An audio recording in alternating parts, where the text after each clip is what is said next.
Welcome students. Today we will continue the lesson The Tale of Visnoy. Okay. See the line from here.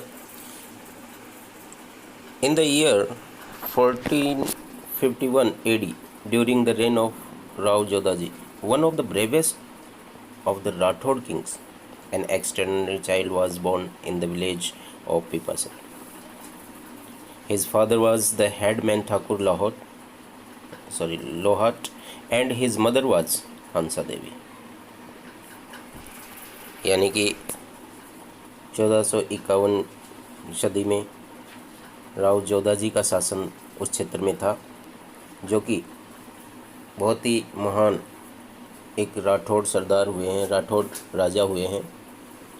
और उसी समय पीपासर नामक एक गांव में एक बच्चे का जन्म हुआ, जो कि एक असाधारण बच्चा था, एक्स्ट्राऑर्डिनरी बच्चा था।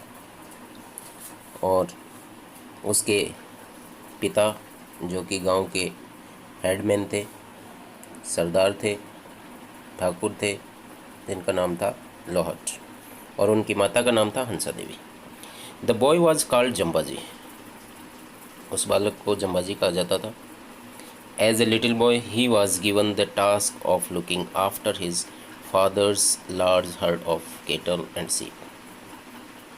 जब वो छोटा बच्चा था, उस समय उसके पिता की जो भी मवेशियाँ थी, means large herd of cattle and sweeps, उन सब को ग्रेजिंग का और चराने का काम उसको सौंपा गया था। And it was great fun to take the animals out grazing, lie in the shade of a khejur tree and watch the herds of the black buck.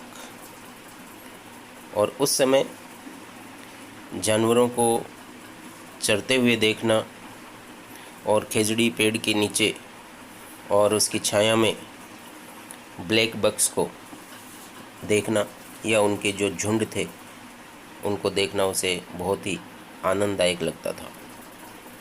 Jambaji was fascinated by the lithe grace of this handsome antelope.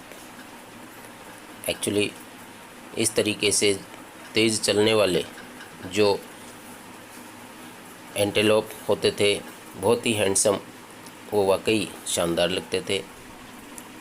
And thought that there was no sight more enthralling than a fight between two well grown stags. और उसे ये सब देख करके बहुत ही अच्छा लगता था।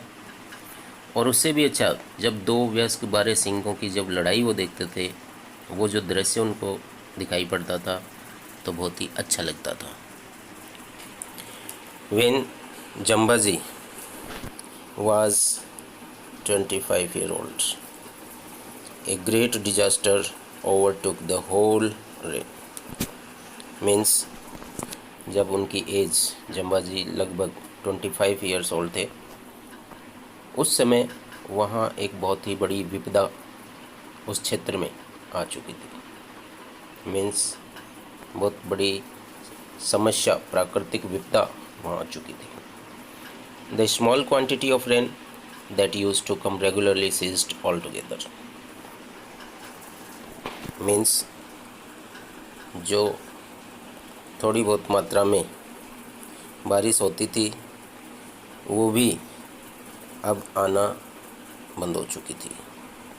मीन्स जिस तरीके से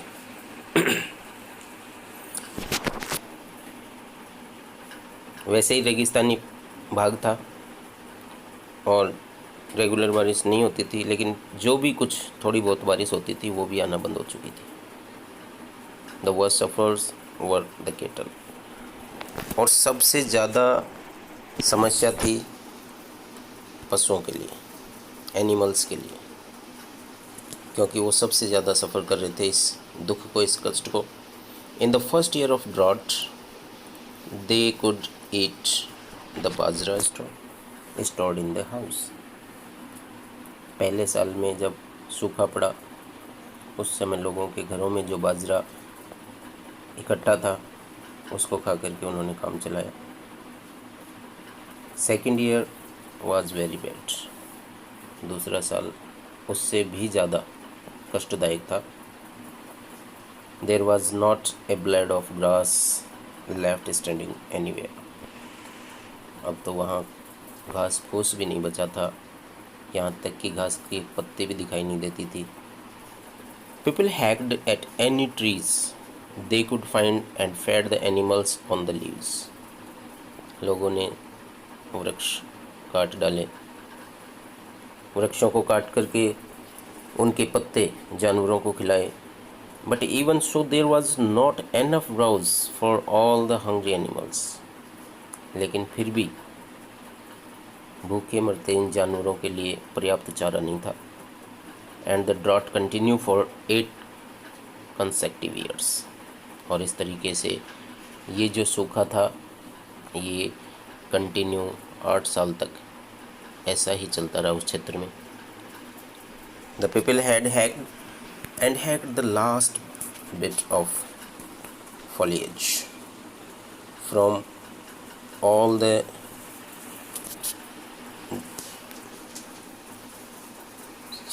from the all the people had hacked the last bit of foliage from all the trees, which finally began to dry up. लोग ऐसे ही पेड़ों को काटते रहे जब तक कि लास्ट पत्ती और लास्ट जो उनके ब्रांचेज नहीं उन्होंने काट दी। And which finally began to dry up, वो भी सब सूख चुके थे। When the stored grain was exhausted people ate khichdi pots and the flour of dried bed seeds. और जब पूरा स्टोर्ड अनाज भी लोगों का ख़त्म हो चुका था, तब लोगों ने खेजड़ी के जो पॉड्स हैं उनको खाना शुरू कर दिया, और जो बेर हैं उनकी जो गुठलियाँ हैं उनका चूरा करके उसका आटा बना करके खाना शुरू कर दिया। When this too was exhausted, जब वो भी ख़त्म हो गया, उस समय they tore the bark of the sangri trees and powdered and cooked it. उसके बाद उन्होंने जो सांगरी ट्रीज़ हैं, जो खेजड़ी हैं, उनके जो पॉट्स होते हैं उनको भी पीस करके और उनका पाउडर बना करके और उसको कुक करके उसको पका करके खाना शुरू किया। They hunted every one of the starving black bugs and finally they abandoned all hope and migrated in masses.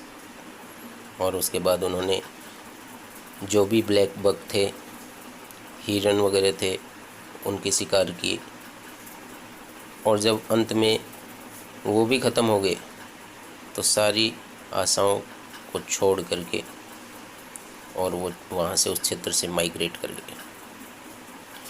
Tense of thousands of cattle perished on the way. काफ़ी जानवर रास्ते में ही ख़त्म हो गए, और बहुत से जो जानवर थे पलायन करते समय हज़ारों की संख्या में वो ख़त्म हो गए, मर चुके थे, पेरिस्ड हो गए। By now the whole country was barren. अब ऐसी सिचुएशन में पूरा जो देश था, पूरा जो वो कंट्री था, पूरा जो रेन था, पूरा वो क्षेत्र बैरन हो चुका था, बंजर हो चुका था। There was not a tree in sight for miles together. दूर दूर तक एक भी वृक्ष दिखाई नहीं देता था। नॉर ए सिंगल काऊ और ए ब्लैक बक। ना ही कोई गाय, ना ही कोई हिरन दिखाई पड़ता था। The only people to hold on were big landlords like Jambaji's father, with huge store of vajra that somehow lasted through the difficult times. केवल वही लोग वहाँ बचे हुए थे जो जम्बाजी के पिता की तरह बड़े ज़मींदार थे, बिग लैंडलॉर्ड्स थे, और जिनके पास बाजरे की या अनाज की बहुत बड़ी मात्रा में स्टोर किया हुआ खाने के लिए मटेरियल अवेलेबल था। इस तरीके से इस बुरे समय में इतना स्टोर जिसके पास था वही वहाँ रुक पाए।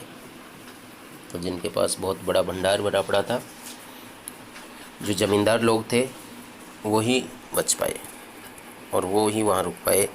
बाकी सब लोग वहाँ से पलायन कर चुके थे। ओके स्टूडेंट्स, आज के लेसन में इतना ही।